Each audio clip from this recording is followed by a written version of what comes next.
ओम दुर्गे नमः। शिवक्तों को क्षमता की क्षमता की। आज का प्रसंग है नांगन सुकन्या की कथा है। नांगन सुकन्या को महाराज केसरी से प्रेम हो गया था। बहुत ही सुंदर, अद्भुत और रोमांचकारी कथा है। बहुत ही सुंदर प्रसंग है। केसरी महाराज से एक इच्छाधारी नांगन सुकन्या प्रेम करती थी। नांगन केसरी से बहुत अधिक प्रेम करती थी। नांगन सुकन्या केसरी से मिलती थी और प्रतिदिन काफ़ी समय व्यतीत करती थी। दोनों में अच्छी मित्रता थी, लेकिन नांगन मित्रता को ही प्रेम समझती थी। नांगन केसरी से प्रेम करती थी, लेकिन काफ़ी समय हो गया, लेकिन नांगन ने केसरी को कभी नहीं कहा कि मैं तुमसे प्रेम करती हूँ। बस अपने मन से केसरी को प्रेम करती थी और अपने प्रेम को पाना चाहती थी। नांगन का प्रेम एक तरफ से था। केसरी को नांगन ने कभी नहीं बताया कि मैं तुमसे प्रेम करती हूँ। बस केसरी महाराज से प्रेम करती थी। नांगन सुकन्या किसी का भी रूप धर लेती थी और महाराज केसरी से मिलने आ जाती थी। जब काफ़ी समय व्यतीत हो गया, लेकिन दोनों साथ साथ में रहे, काफ़ी समय व्यतीत हुआ, लेकिन नांगन सुकन्या ने कभी भी केसरी को नहीं बताया कि मैं तुमसे प्रेम करती हूँ और मैं तुमसे विवाह करना चाहती हूँ। केसरी से कभी नहीं कहा और केसरी को भी कभी पता नहीं चला कि यह नांगन सुकन्या मुझसे प्रेम करती है। बस नांगन का प्रेम एक तरफ से था। कुछ समय बीतने के बाद जब केसरी महाराज का विवाह अंजना से हो जाता है, तब नांगन सुकन्या बहुत दुखी होती है कि मेरा विवाह केसरी से नहीं हुआ और अंजना का विवाह केसरी से हो गया। तब नांगन सुकन्या ने अंजना का रूप धरकर केसरी से मिलने के लिए महाराज के महल में गई। तब अंजना जान जाती है कि यह मेरा रूप धर के महाराज से मिलती है, यह तो नांगन है। नांगन सुकन्या मेरा रूप धरकर महाराज केसरी से मिलने आती है। तब अंजना ने नांगन सुकन्या को रोक दिया कि तुम एक नांगिन हो और महाराज केसरी से कभी नहीं मिलना। तब नांगन को बहुत दुख हुआ कि अंजना महाराज केसरी से मिलने नहीं देती है। तब दोनों में बहुत विवाद हुआ और नांगन सुकन्या कहने लगी, हे अंजना, केसरी मेरे पति हैं और तुम मुझे मिलने से नहीं रोक सकती हो। तब अंजना कहती है, महाराज केसरी मेरे पति हैं, तुम्हारा कोई नहीं है। महाराज केसरी के साथ तुम्हारा विवाह नहीं हुआ है। तब नांगन सुकन्या कहती, केसरी मेरे पति हैं और मैं केसरी को पाकर ही रहूँगी। और एक दिन नांगन सुकन्या अंजना का रूप धर के केसरी को अपने वश में कर लेती है और अपनी शक्ति से और केसरी को भगवान शंकर के मंदिर के पास ले जाती है और नांगन सुकन्या कहती है, केसरी मुझसे विवाह कर लो। यह यज्ञ हो रहा है, इस यज्ञ में हम तुम दोनों विवाह करेंगे, अब हमको कोई अलग नहीं कर पाएगा। और महाराज केसरी नांगन से विवाह करने को तैयार हो जाते हैं। महाराज केसरी तो समझते हैं कि यह तो अंजना है और कह रही कि मेरी मांग भर दो, इस यज्ञ में हम तुम विवाह कर लेंगे, दोबारा से तो एक हो जाएंगे। केसरी को कुछ पता नहीं था और नांगन सुकन्या अंजना का रूप धर के विवाह के लिए पूरी तैयारी कर लेती है और विवाह होने लगता है। तभी अंजना विवाह में पहुंच जाती है और विवाह को रोक देती है। कहती, महाराज केसरी नांगन सुकन्या की मांग मत भरना। यह तो नांगन है, यह अंजना नहीं है। तब अंजना पहुंचकर सुकन्या के बभाय रोक देती है, नहीं होने देती है। अंजना बोली, महाराज इसके साथ विवाह मत करो, यह तो एक नांगन सुकन्या है। महाराज केसरी, इस नांगन की मांग मत भरो, इससे विवाह मत करो, तुमको धोखा दे रही है। तब महाराज रुक जाते हैं, नांगन से विवाह नहीं करते हैं। तब अंजना कहती है, तुम नांगन सुकन्या हो, तुम अंजना नहीं हो। तब नांगन कहती है, तुम नांगन हो। दोनों एक ही रूप में थे, इसलिए कोई उन्हें पहचान नहीं पा रहा था। दोनों अंजना के रूप में थीं। तब पता लगाने के लिए महाराज केसरी ने कहा कि तुम दोनों में अंजना कौन हो, मैं नहीं जानता। मैं इस बात का पता लगाऊंगा। ये तो पता लगाना बड़ा मुश्किल है कि अंजना कौन है और नांगन सुकन्या कौन है। तब महाराज केसरी ने दोनों से अग्नि परीक्षा करवाने को कहा, तुम अग्नि परीक्षा दो दोनों, तब पता चल जाएगा कि सत्य क्या है, अंजना कौन है और नांगन सुकन्या कौन है। तब अंजना ने कहा, नांगन तुम देखते हुए अंगारों से चलकर जाओ और अपनी अग्नि परीक्षा दो। तब नांगन कहती है, पहले तुम अग्नि परीक्षा दो।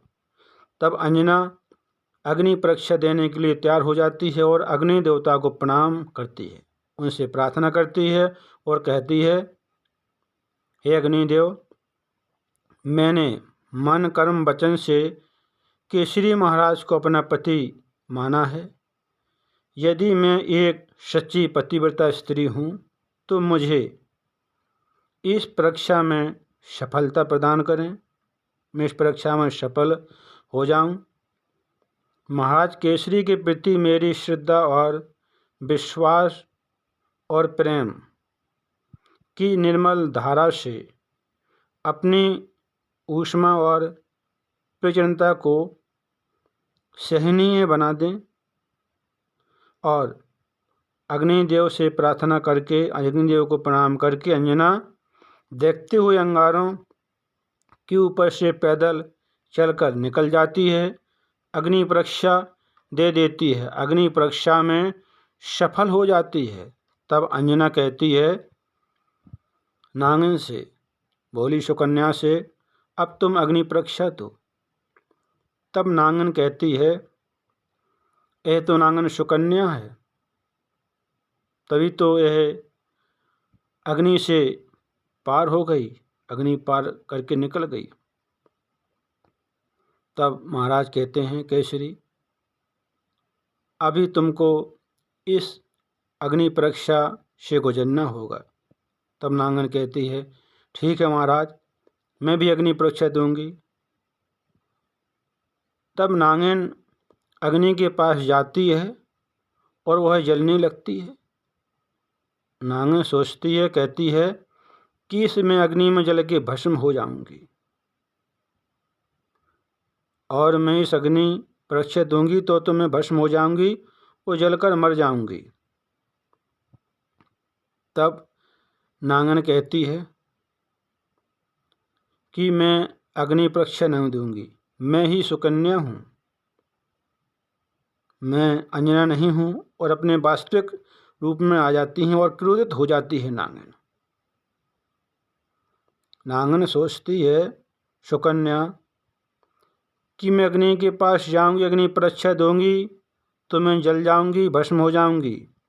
मैं इस पवित्र अग्नि में पग रखती हूँ तो जलकर भस्म हो जाऊंगी। मैं अग्नि परीक्षा नहीं दूंगी और अपना बदला लेने के लिए वास्तविक रूप में आ गई और कहने लगी, मैं ही नांगन सुकन्या हूँ। केसरी, तूने इस अंजना के लिए मुझे ठुकराया था, अब देख मैं तेरी आँखों के सामने तेरी अंजना का क्या हाल करती हूँ, क्या गति करती हूँ। और अंजना का रूप बदलकर नांगन बन जाती है और अंजना को डस लेती है, अंजना को काट लेती है, अंजना के पैर में काट लेती है और अंजना बेहोश हो जाती है, पृथ्वी पर गिर पड़ती है। और तब केसरी बहुत दुखी होते हैं। तब नांगन कहती है, केसरी, अब तेरी अंजना का उपचार इस संसार का कोई भी वैद्य नहीं कर सकता, क्योंकि इसे मैंने डसा है, इसे मैंने काटा है, इसका इलाज नहीं होगा, इसका उपचार अब नहीं होगा, इसकी मृत्यु ही होगी। तब महाराज केसरी बहुत दुखी होते हैं और रोने लगते हैं। भगवान शंकर से कहते हैं, प्रभु, महादेव से प्रार्थना करते हैं, कहते हैं, प्रभु, किस अपराध का मुझे यह दंड दिया। प्रभु महादेव, भगवान शंकर, अगर आज मेरी अंजना को कुछ हो गया तो प्रभु मैं तुम्हारे सामने अपने प्राण त्याग दूंगा। और भगवान शंकर की केसरी महाराज भक्ति करने लगे, उनके मंत्रों का जाप करने लगे। ओम नमः शिवाय, ओम नमः शिवाय। भगवान शंकर के मंत्रों का जाप करने लगे, उनकी भक्ति करने लगे, उनसे प्रार्थना करने लगे। तब भगवान शंकर प्रसन्न हुए और भगवान शंकर ने अंजना के शरीर से विष निकाल दिया। अंजना जीवित हो गई और अंजना जीवित हुई तो कहने लगी, भक्ति की शक्ति में और प्रभु की शक्ति दोनों मिलकर एक हो जाएं तो कुछ भी असंभव नहीं है। जब भक्त की भक्ति और प्रभु की शक्ति दोनों मिलकर एक होते हैं तो कुछ भी असंभव नहीं होता, हर काम संभव ही होता है। तब केसरी कहते हैं, यह नागिन अदृश्य हो गई, लेकिन इस नागिन के पाप अदृश्य नहीं होंगे, इसे दंड अवश्य मिलेगा, भगवान शंकर इसे दंड अवश्य देंगे।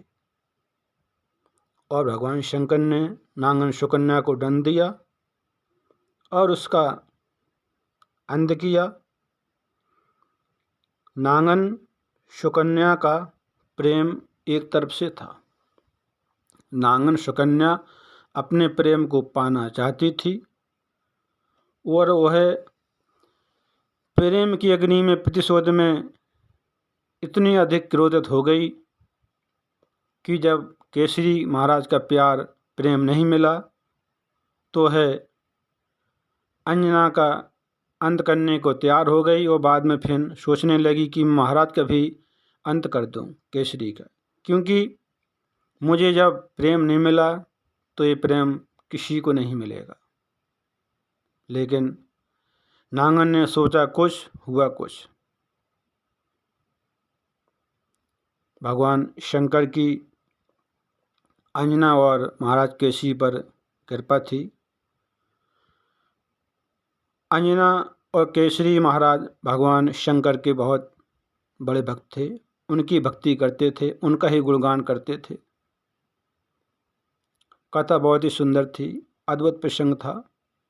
कथा को सुनते रहें, काम करते रहें, मैया का नाम जपते रहें। सब भक्तों को क्षमता की